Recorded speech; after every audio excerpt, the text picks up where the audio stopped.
జీవము కలిగిన దేవుని బిడ్డలారా, మీ అందరికి కూడా ప్రభువైన యేసుక్రీస్తు నామములో శుభములు వందనాలు తెలియజేస్తున్నాను. దేవాది దేవుడైన యేసుక్రీస్తు దేవుని వాక్యం విందామా? భూమిని ఆకాశముని కలగజేసిన ప్రభువైన క్రీస్తు బోధ విందామా? దేవుని బిడ్డలారా, పరిశుద్ధ గ్రంథం నుంచి, బైబిల్ గ్రంథం నుంచి దేవుని వాక్యం ధ్యానం చేసుకున్నాం.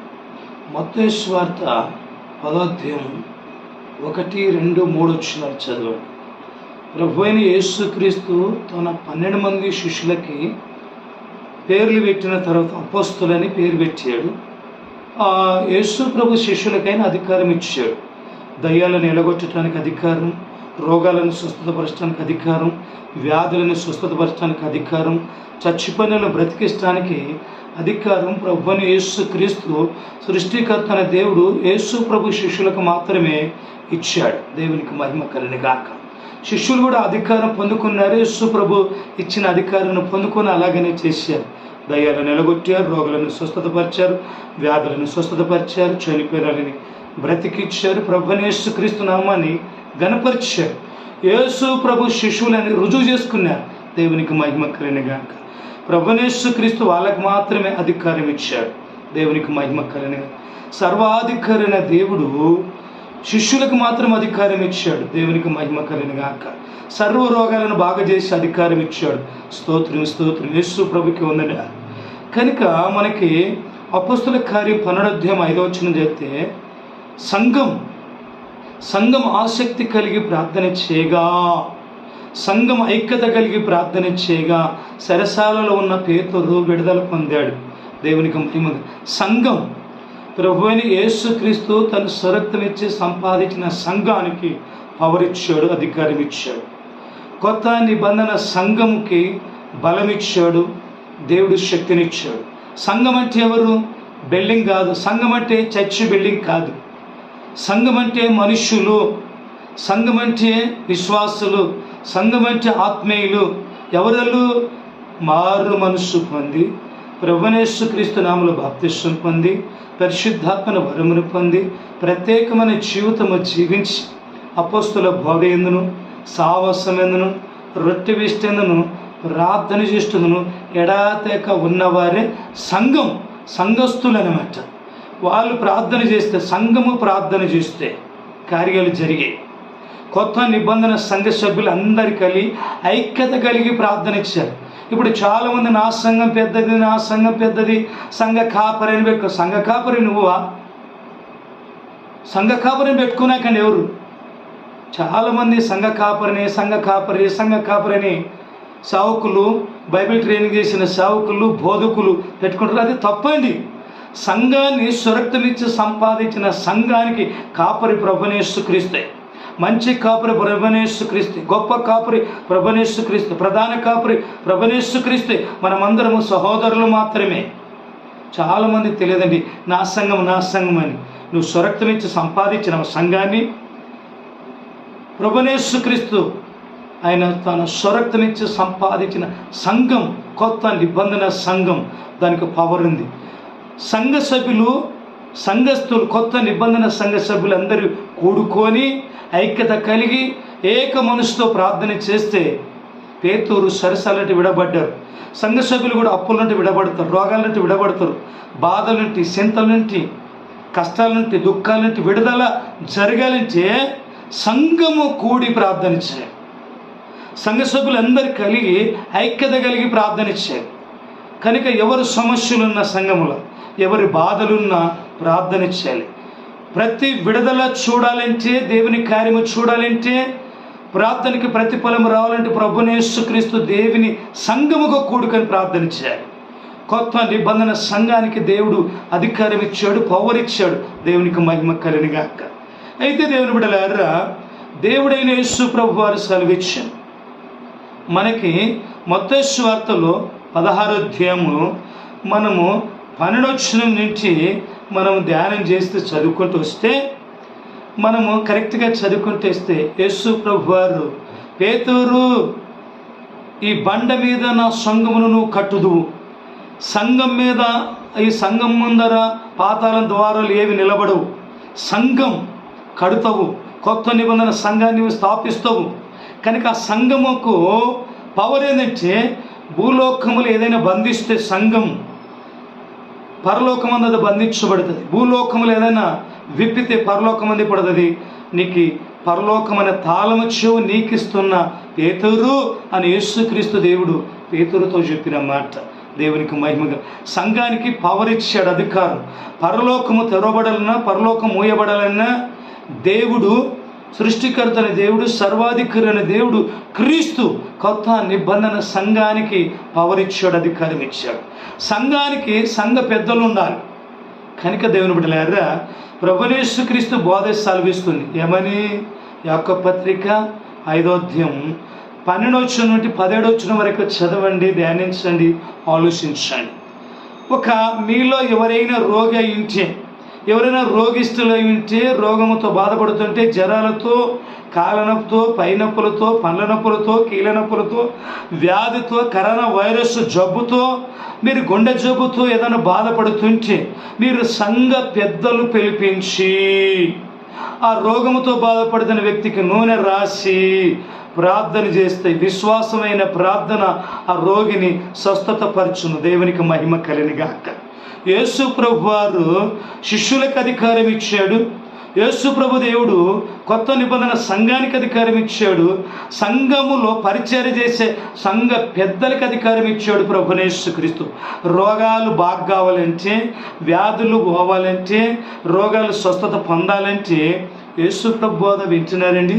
యాకోబు పత్రిక 5వ అధ్యాయం 12 నుండి 17 వరకు నిదానంగా చదవండి, ధ్యానించండి, ఆలోచించండి.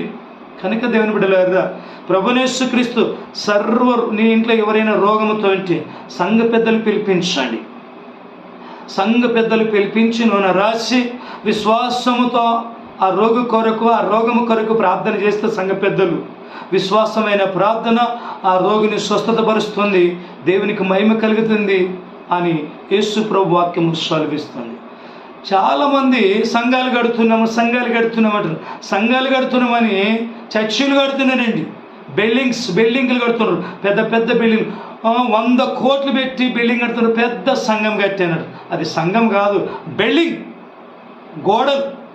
కనుక దేవుని బిడ్డలారా ప్రభువైన యేసుక్రీస్తు చాలామంది ఇండివిజువల్ సేవ అండి, ఇండివిజువల్ పరిచర్య అని నాలాంటి జతపని వారు సేవకులు, భూలోకంలో బతికున్న సేవకులందరికీ కూడా మారు మనస్సు పొందండి. మీరు సంఘ పరిచర్య చేస్తున్నారు, కానీ సంఘములో సంఘ పెద్దల్ని నియమనం చేస్తున్నారా?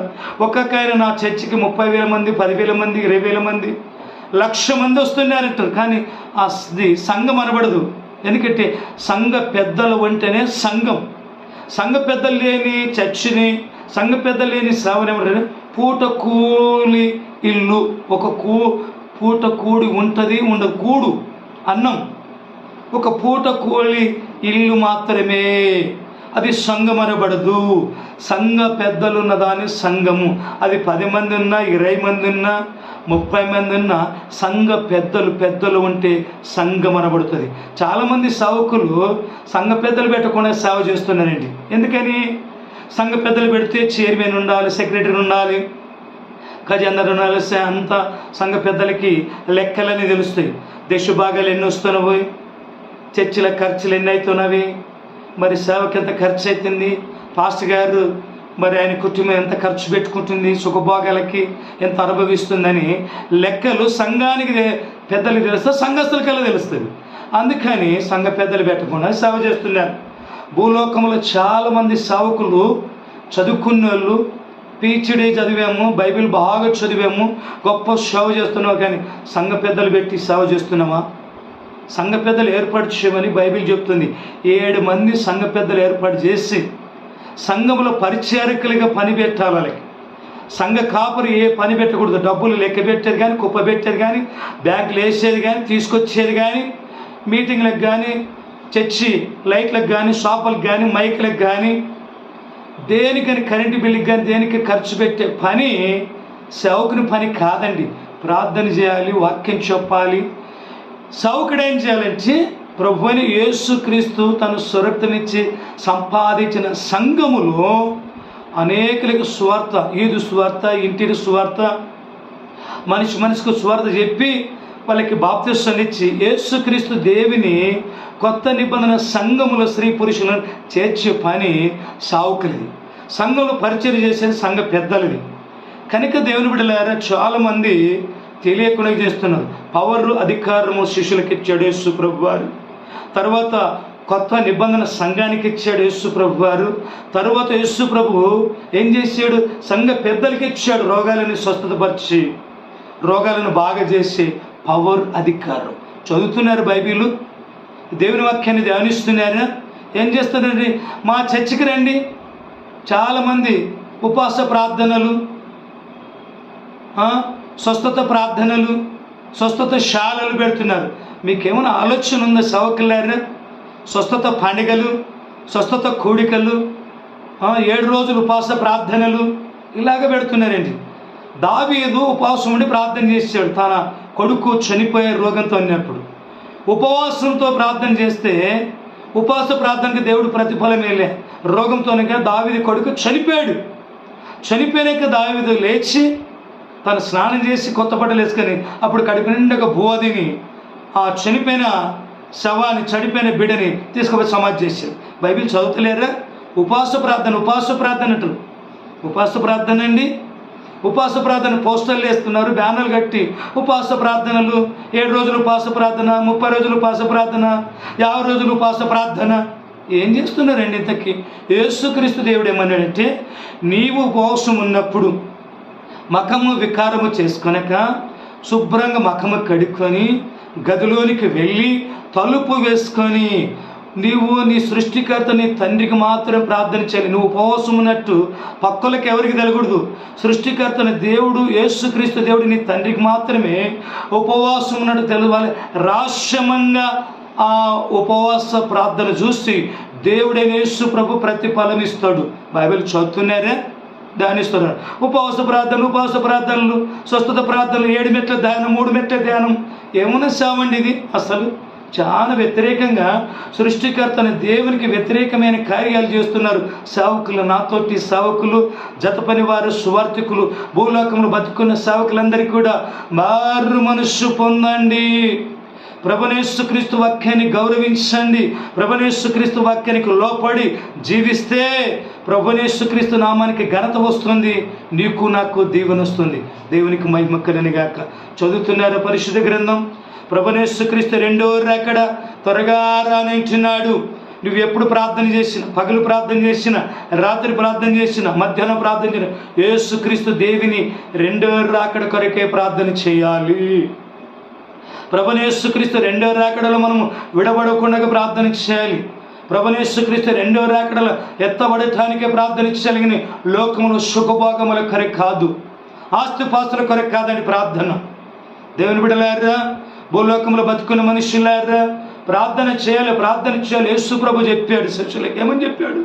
పరలోకమందున్న మా తండ్రి, నీ నామము పరిశుద్ధంగా పరచబడిన గాక, నీ రాజ్యం మాకొచ్చును గాక అని ప్రార్థన చేయమన్నాడు.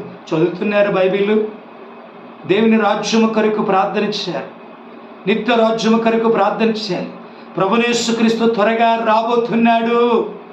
క్రైస్తవులారా, క్రైస్తవ నేతలారా, విశ్వాసులారా, అందరూ మారు మనస్సు పొందండి.